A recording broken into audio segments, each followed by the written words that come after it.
Mukunda jewellers మొట్టమొదటి factory outlet ఇప్పుడు కూకట్పల్లి, కొత్తపేట్, సోమాజిగూడ మరియు ఖమ్మంలో. నమస్తే రమగారు. నమస్తే జయ. రమగారు, మీరు కథా సరిసాగరం నుంచి మనం కొన్ని స్టోరీలు చెప్పుకునే వాళ్ళం. చాలా చెప్పాం. చాలా చెప్పుకున్నాం. ఒకటి ఏదైనా చెప్పండి. కొంచెం చిన్న కథే చెప్దాం, బాగుంటుంది. మామూలుగా మనం ఏదైనా ఒక సంఘటన జరిగిందనుకో, ముందు హైరాన్ పడిపోతాం కదా, కాళ్ళు చేతులు తొక్కేసుకుంటాం. తర్వాత ఇది ఎవరు చేశారు అని మొదలు పెడతాం. ఎవరు చేశారు, ఎలా చేశారు, ఎందుకు జరిగింది, ఇది అందరూ చేస్తారా జయ? అంటే అందరూ చేయరేమో రమ్మగారు. ముందు బెంబేలెత్తిపోవటంలోనే ఆగిపోతారు. దాని తర్వాత వచ్చి దీన్ని ఏంటి, అప్పుడు కదా నిదానంగా ఆలోచిస్తే కదా జరిగేది. చాలా మంది ఆలోచించారు రమ్మగారు. మా ఫ్యామిలీలో కూడా ఉన్నారు. ఎక్కడైనా ఉంటారు. భూప్రపంచం మీద సగం మంది ఆలోచించని వాళ్ళే ఉంటారు. అసలు మనం దాని నుంచి ఎలా బయటపడాలని లేదండి. ఏడ్చేసుకుంటూ అక్కడే కాళ్ళు బాబాయ్ సోకండాలు పెట్టి ఇక అలాగే ఉంటారు. చాలా మంది ఏంటంటే ఈ విషయానికి మొదలు ఎక్కడయింది అనేది అసలు ఆలోచించరు. ఈ మొదలు ఏమిటి అనేది ఆలోచించే వాళ్ళకి ఏంటంటే ప్రచండమైన ఫోకస్ ఉన్నవాడు వెళ్తాడు అక్కడికి. మామూలు ఫోకస్ కాదు వాడికి. ఏదైనా ఒక సిచ్యువేషన్ జరిగింది, ఒక వస్తువు పోయిందో ఏదో దొరికిందో, ఎలాగా, ఎవరు, ఎక్కడ, ఎప్పుడు, మనకి దీన్ని ఏమంటారు, నేర పరిశోధన అలాంటివి చెప్తారు కదా. మనకి దీని మీద మంచి మంచి హీరోలు ఉన్నారు. షాడో నావెల్స్, యుగంధర్ నావెల్స్, ఇంకా ఏమిటి, ఇంకేదో రావు టెంపోరావు గారి కథలు. టెంపోరావు గారి కథలు కూడా ఇలాగే నేర పరిశోధన కథలు. కొమ్మూరు వేణుగోపాలరావు గారివి కూడా ఉన్నాయి. కొమ్మూరు సాంబశివరావు గారివి కూడా ఉన్నాయి. ఇక ఎన్ని ఉన్నాయో జయ. మంచి అద్భుతమైన ఫోకస్ ఉన్న వాళ్ళని హీరోలుగా చిత్రీకరించిన సినిమాలు, కథలు బోల్డ్. డిటెక్టివ్ నావెల్స్ అన్నీ అవే. అదే కదా డిటెక్టివ్. అక్కడి నుంచి ఇంగ్లీష్లో అయితే మన జేమ్స్ బాండ్ ఒక చిన్న సిగ్నేచర్ మ్యూజిక్ తోటి నాకైతే చాలా ఇష్టం. నాకు కూడా బాగా ఇష్టం గారు. జేమ్స్ బాండ్ సినిమాలు అన్ని చూస్తానే ఉంటా. షాన్ కానరీని ఎట్లా చూసామో ఇప్పుడున్న వీళ్ళని కూడా అలాగే చూస్తాం కదా. పిఎస్ బ్రాస్నన్ అతను చేసాడు, అది కూడా చాలా బాగుంటాయి. ఇవన్నీ కూడా ఫోకస్ బేస్డ్. ఏదైనా ఒక్క విషయం, నేరం కాదు, విషయం జరిగిందంటే బేసిక్ థింగ్ ఏంటి, ఎక్కడి నుంచి ఇది మొదలైంది అనేది ఆలోచనలకి పదును పెట్టాలి మనుషులు అన్నవాళ్ళు ఎప్పుడు కూడా. ఈ ఆలోచనకి పదును పెట్టిన ఒక కథ చెప్తాం. తప్పకుండా అండి. మనం డిటెక్టివ్ వైపు అంతా తిప్పి చివరికి రాజుగారి దగ్గరికి తీసుకొచ్చాం. అవునా? కౌశాంబి నగరానికి ప్రసేనజిత్తుడు అని ఒక రాజుగారు ఉండేవారట. ఆయన రాజ్యం చేసే కాలంలో ఆయన చాలా తెలివైనవాడు. ఒక బ్రాహ్మణ ఆయన ఒక ఆయన వేరే ఏదో చిన్న ఊరు నుంచి కౌశాంబికి మారాడు. మారితే ఈ కౌశాంబిలో ఇతనికి వైశ్యుల ప్రాపకం దొరికింది, వ్యాపారస్తుల ప్రాపకం దొరికింది. వ్యాపారస్తులు అంటే రోజు షాపులో పూజ చేయాలి, సాయంకాలం దిష్టి తీయించాలి, పర్వదినాలు వచ్చినప్పుడు దానం ధర్మం వాళ్ళు ఏం చేయాలో, శ్రార్థ విధో ఇంకోటో తర్పణ విధో ఏది ఉంటే అది చేయించాలి.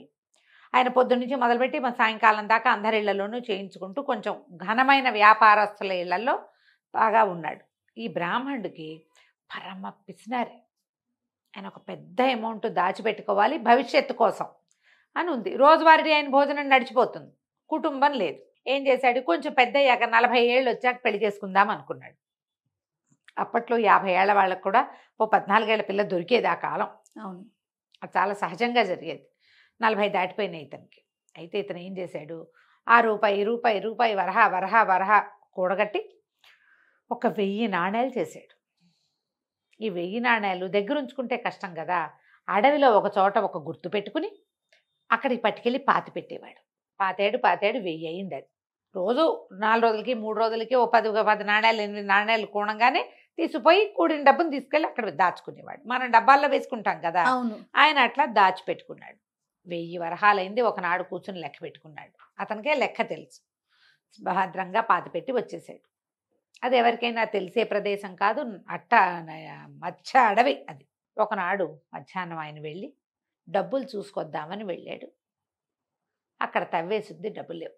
అయ్యో, ఇక లబోతిపో శోకాలు పెట్టి ఏడ్చాడు. ఆయన అంత ఏడుస్తుంటే వయసులందరికీ బాధేసింది. ఇంత బాధపడుతున్నాడు బ్రాహ్మడు, రోజు పూజ చేసేవాడు.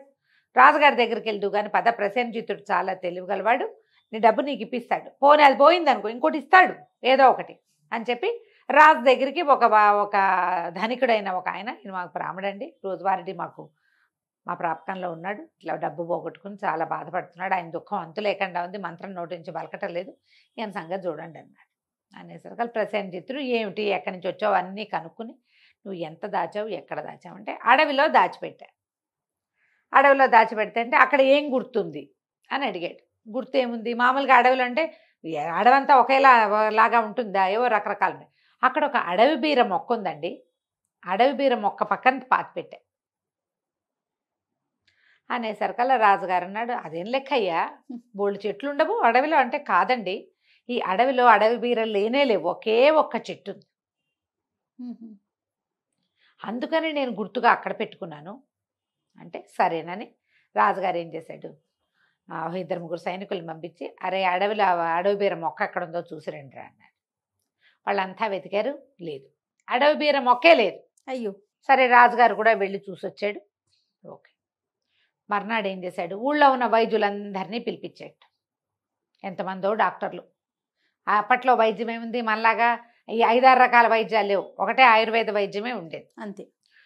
వైద్యులందరికీ మీ దగ్గరికి ఏ పేషెంట్లు వచ్చారు, ఏ వైద్యానికి ఏ మూలిక చెప్పారు, వరుసగా వరుసగా వరుసగా అందరినీ అడిగారు.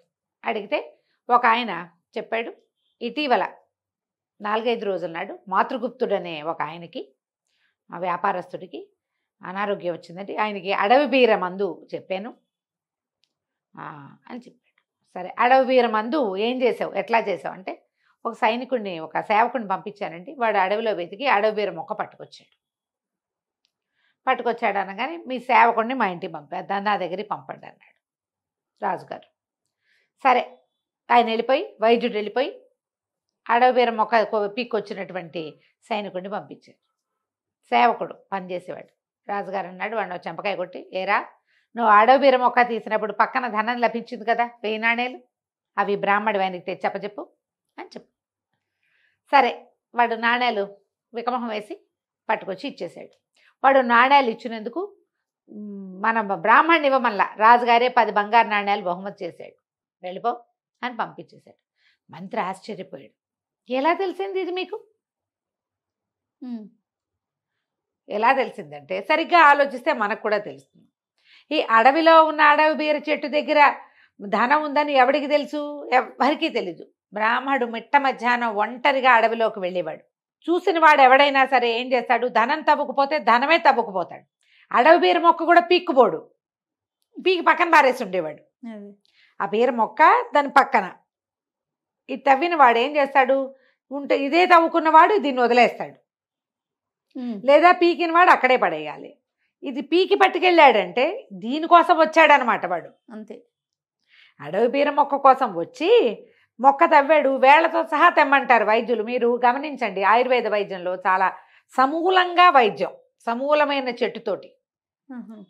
ఇప్పుడు మన కాయపొడి మనం మందులు చేసుకుంటామా డెలివరీ తర్వాత, కాయపొడికి చేసేది పిప్పలి మూలం, అంటే పిప్పలి చెట్టు తాలూకు అడుగు భాగం, మోడి అంటారు దాన్ని. పిప్పలి చెట్టు, పిప్పళ్ళు అంటే తెలుసుగా, పిప్పళ్ళ బస్త అంటాం. ఆ పిప్పలి తాలూకు లోపల భాగం, మట్టిలో పెరిగిన భాగం అది, వేళ్ళు. ఇట్లా కొన్ని సమూలంగా దంచి, సమూలంగా రసం తీసి, సమూలంగా ఎండబెట్టి అని చెప్తారు. ఈ అడవి బీర కూడా సమూలంగా ఎండబెట్టవలసింది, అంటే దాని వేళ్ళు తెక్కకూడదు. ఆ చెట్టు పీకడానికి వీడేం చేశాడు, చుట్టూతా తవ్వాడు. తవ్వంగానే ఆ పక్కన పెట్టిన ధనం మూట దొరికేసింది, పిడతలో పెట్టాడు ఆయన, ఆ దొరికి వాడు పట్టుకుపోయాడు. అంతేనండి అన్నాడు. మంత్రి ఆశ్చర్యపడి, ఎంత ఫోకస్ రాజుకి. ఇప్పుడు అడవి బీర చెట్టు ఎవడు పీక్కెళ్ళి ఉంటాడు, వైద్యం కోసం పీక్కెళ్ళాడు, అంతే. అది పట్టుకెళ్ళాలి, వాడు సేవకుడు కాబట్టి మొత్తం చెట్టు పట్టుకెళ్ళి వైద్యానికి ఇచ్చేశాడు, పక్కన దొరికిన డబ్బులు ఉంచుకున్నాడు. అక్కడి నుంచి ఈయన బ్రాహ్మణ్ణి, ఇలా ధనం దాచుకోవద్దండి, మన ఖజానాలో దాచుకునే అవకాశం ఉంది, రోడ్ల మీద అక్కడ ఇక్కడ పాతి పెట్టకండి, మీరు మా దగ్గర కూడా పని చేయండి అని చెప్పి ఏదో చిన్న పని కొలువులో కూడా ఆయనకి పని చూపించి తర్వాత ఆయన వివాహము అది చేసుకోవడానికి రాజుగారే సహాయం చేశారు. నేర పరిశోధన ఇలా చేయాలి. ఎంత బాగా చేశాడు, ఫోకస్డ్గా అన్ని పక్కల నుంచి చూడాలి, ఆలోచించాలి. మనం కూడా ఈ కథలన్నీ ఎందుకు చెప్తామమ్మా, ఊరికే వినడానికే, పౌరాణం ఒట్టి పురాణం వినడానికి కాదు, ఆలోచించాలి. ఒక సంఘటన జరిగితే దీన్ని బేస్ ఎక్కడ, మన ఇంట్లోనే చిన్నది, పిల్లాడు ఎంతసేపు పైకెక్కి బిస్కెట్లతో స్వీట్లతో డబ్బాలు పడేస్తున్నాడు కింద, ఎందుకు పడేస్తాడు వాడు, మనం పెట్టకపోవటం వల్ల, అంతే కదా. ఇలా ఆలోచించండి. కథలు ఎప్పుడు కూడా మిమ్మల్ని ఆలోచింపచేసేవిగానే ఉంటాయి 50% అయినా. అవును. ఫోకస్ పెట్టండి. అపరాధ పరిశోధనలు చేసేయండి మీ ఇంట్లో నుంచి మీరు. నేర పరిశోధన తప్పకుండా. ప్రతిదానికి చేయాలి. ఆలోచించండి. ఈ కథ పిల్లలకి చెప్పి ఫోకస్డ్గా ఉండటం ఎలాగా, ఎలా తెలివిగా ఆలోచించాలి అనేది నేర్పించండి. తప్పకుండా రమ్మగారు. నమస్తే. నమస్తే.